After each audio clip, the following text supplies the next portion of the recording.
PCD, PCD, PCD. Well, welcome back to PCDCast. Talking today to Olivia from the team. Hi, Olivia. Hello, thank you for having me. So you're one of our super talented photographers. Perhaps you could tell us a little bit about the events, the event coverage that you do for PCD Club. People might have seen you before out and about in the last year. Yeah, so I studied photography at university and then joined PCD Club, and I photograph at the events.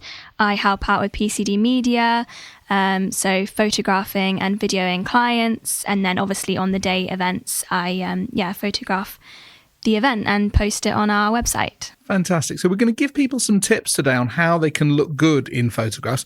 It's incredibly important, isn't it? Because we're living in a visual world. You need to have, as a professional, great headshots. You're going to be in brochures. You're going to be on the website.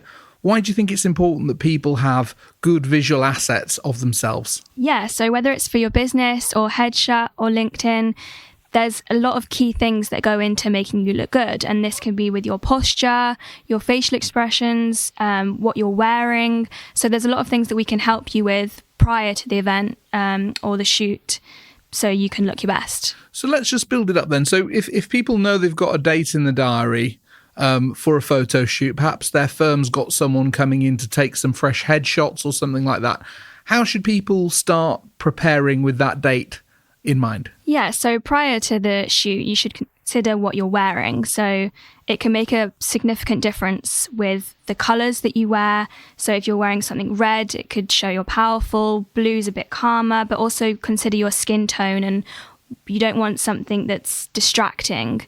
There's an article on Masterclass where you can see like what colours best suit your skin tone. Or you can get a lady or man to come and do a colour wheel. I don't know if you've ever seen that before, where people hold colours in front of your skin tone to see what helps bring out your complexion best.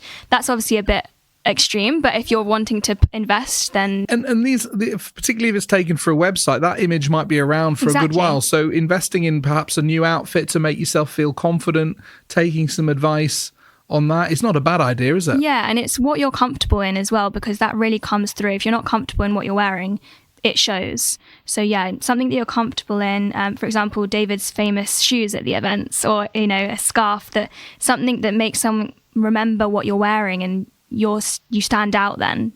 And what about hair and makeup? Yeah, so again, it's personal. If makeup is what you like and it makes you feel confident, then wear it. If it doesn't, then don't. But yeah, it does help, like powder to stop the shine. Obviously, you've got lighting. If your hair is looking good, if you're happy with how it's sitting without playing with it, because if it's a video and you're playing with your hair, obviously that's distracting. So yeah, that's a massive part on the outcome. Okay. And then at the event, obviously on the day, there's also a lot of variables going on there. What are some of the things that people should be considering to get the best possible result? Yeah, I guess if you want to stand out or blend in, it makes a difference. So for me, I would say when I'm photographing at an event, if someone's wearing a red blazer or a red dress or a red scarf, it does help them stand out and makes the photo better because you stand out against the other colleagues. But yeah, you can think about what makes you look approachable, friendly, warmer colours maybe. Instead of just a black suit, you could be a bit of a risk taker and wear something fun. Sure. And then obviously you're in the hands of the professional photographer taking the photos in terms of lighting and setting and things like that. But with you behind the camera, what kind of things are you thinking about to set up the right shot to make people look as well as they can? Yeah, so we've got a lot of lighting equipment, which always helps make your skin tone look. Lighting is fundamental, isn't it, to getting a good result, a flattering result? Yeah, and we have multiple cameras, so if you have a best angle, then we can make that work. If let us know before the event if it's a shoot that you look best on your left side, and we'll make that work. So another thing that obviously makes a big difference is posture. If you're stood up tall, you look different to if you're slouched in a chair. It conveys a different message. Exactly. So you want to consider what message you want to give off. Like you say, cross-legged, the way you're sitting. If you're slouched, it doesn't give off the best image. So you really want to make sure you're on your best. You've done your yoga the night before. You're sitting Good up call. nice. Yeah, exactly. But yeah, it can change someone's opinion on your professionalism and confidence. So it's key. And what about sort of facial expressions and body language? I mean, people in our community are in serious jobs where people need to take them seriously. It's not about having a big grin on their headshot, but, you know, what kind of guidance do you give someone that wants to look, you know, serious, but they do also need to be approachable? They are also human. You know, that's the thing. So you'd often say be smiley, but if it's not appropriate to the topic you're talking about, then obviously don't do that. But the other thing is like body language with hand gestures. I found working in PCD Media that clients often struggle with their hands and they're using their hands too much, or they're not using them enough. They're sitting on their hands or biting, playing with their nails. So these are things that that we can help you consider when you're doing your shoot. And what about the angle from which you take photos? I think now everyone with an iPhone knows that, you know, you don't take the photo from down low, you know. But what do you suggest on the, I suppose, how you the angle from which you set up to take the picture? Yeah, so you want to consider, do you have a best side? This is an important part because we can't change this. It helps us where we set up our cameras. And obviously, yeah, you don't want to do the granddad style of taking double chins and from an angle down below. So yeah, we're here to help you in that. And then post-shoot. So you've got the images, you're looking at them on the laptop. What are the options there, or what kind of work are you doing on the photos to get them ready to share with a client? Yeah, so there's only so much that we can change, hence why we go through the pre-shoot and during the shoot what you should do to look your best. Obviously, get the right raw materials. Yeah, and there's then, Photoshop and AI. There's all sorts we can do nowadays, but we can't change, you know, the way the outfit looks on you. So that's why we talk about what you should do prior to the event, but obviously we can change certain things. And you can change the color, I guess, tone, you know. Exactly. You can soften certain things. Yeah, make you look like you've been on a holiday a little bit. And there's a lot in the press at the moment about AI and manipulated photos.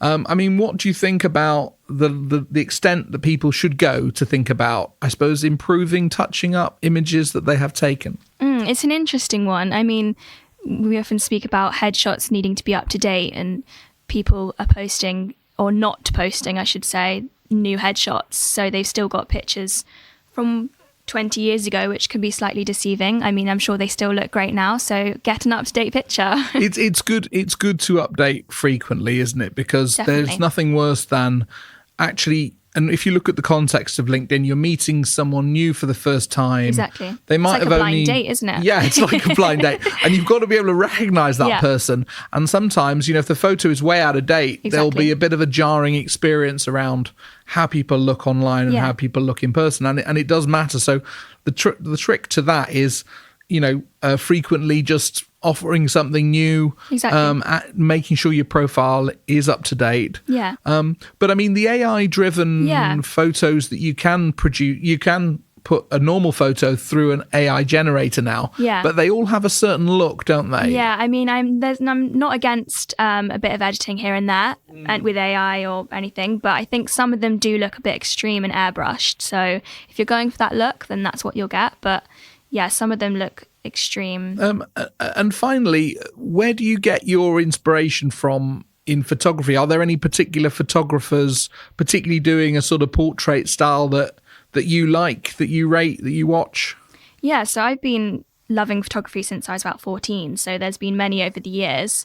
One that's been significant to me, and I've done a few courses with her, is a lady called Emily Garthwaite. She's a photojournalist and a storyteller. She focuses mainly on humanitarian stories, but I often take inspiration from her because in each portrait she takes, you can see what someone is trying to tell through their eyes in the portrait. So yeah, she's definitely been a big inspiration to me.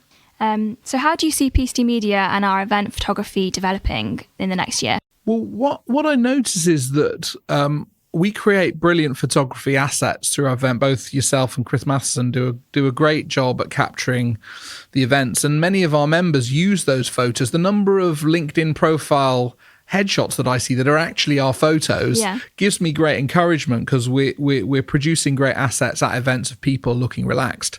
And we're going to actually develop that in coming months with a new offering we're calling Profile Plus, which will allow people to get more out of events by getting packages of headshots and candid photos, as well as some additional visibility and coverage through our social media channels and digital magazine. And we think that's an exciting new offering that people are really interested and ready to tap into, because, as we said at the top, we are in a visual age. We've got great opportunity to get our members looking relaxed, get some nice new assets that they can use to drive their profile forward. So yeah, we're really excited about developing the photography offering at our events. Well, thanks for those tips, Olivia. Really helpful. I'll certainly be thinking of them when you're taking my next headshot, particularly to cover up the ball patches that my kids say that I have. Thanks for joining me. No worries, thank you. Thanks for tuning in. Hope you enjoyed the conversation. Subscribe wherever you get your podcast to make sure you don't miss the next time on PCDcast.